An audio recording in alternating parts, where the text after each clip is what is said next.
What's up, guys? Jaxel here from 8wayrun.com. You guys know me. I'm a streamer at twitch.tv/8wayrun, and of course my YouTube channel where you're watching this video. Some of you who know me in person, or some of you I've spoken to while I'm streaming or in chat rooms, know that I am an elitist. I'm a technophile, and I strive for the best and perfection in everything I do. It's one of the things with having obsessive compulsive personality disorder. Now, I'm not rich. I do these streams. Streaming is very expensive. I don't make money streaming. In fact, everything else I do with my software on Zenforo and my websites, that's what pays for the streaming. The streaming doesn't, I don't get money back for streaming. I do it as a hobby and to support the communities. So I can't really afford the best equipment. But as I said, I am still elitist and I'm still a perfectionist. So I do try to find the best products I can for the cheapest price. Anyway, a few months ago, my HD Fury 2 started to give me issues.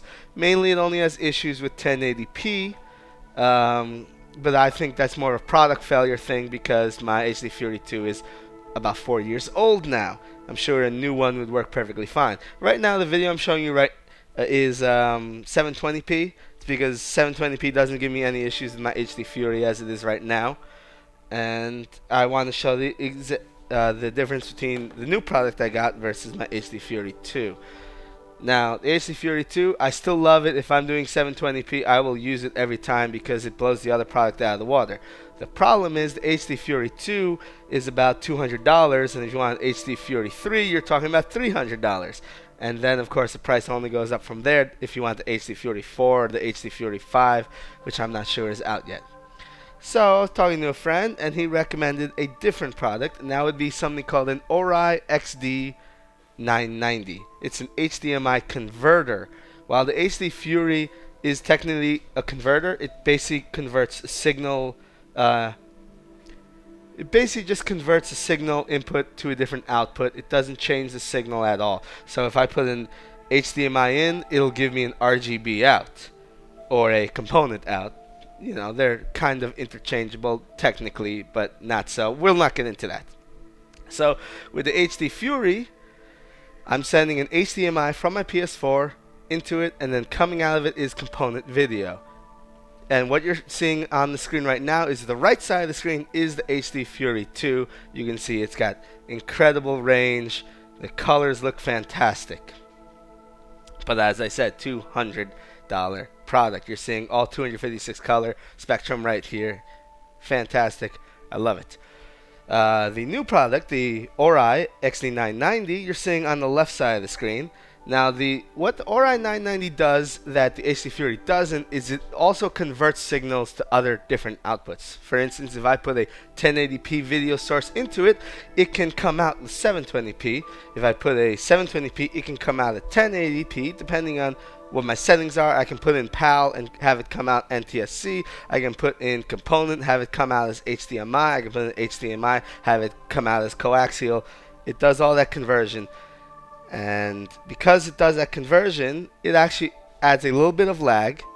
So for instance, if I do this and look at the text between the two halves of the screen where it says Don't Starve and Assassin's Creed 4, you can see that the word assassin and Don't Starve appears at the top where it's supposed to settle in, a little bit behind where it does on the right side. I mean, it's very hardly noticeable. It's such a minuscule amount of lag that I don't even know why I'm talking about it. It doesn't matter, but I feel, I want to give a complete review. I have to mention it, but this is such a small amount of lag. It's probably only like 2 or 3 milliseconds. And anyone who says they can see less than 50 milliseconds is lying to you. It's all a mental thing. A normal person cannot differentiate that kind of lag. And fighting game players don't do things by reaction anyways. They muscle memory it. But whatever. Let's not talk about that right now. Anyways, so the Orei XD-990 is a significantly cheaper product. You're looking at $50 rather than the $200 for the HD Fury 2.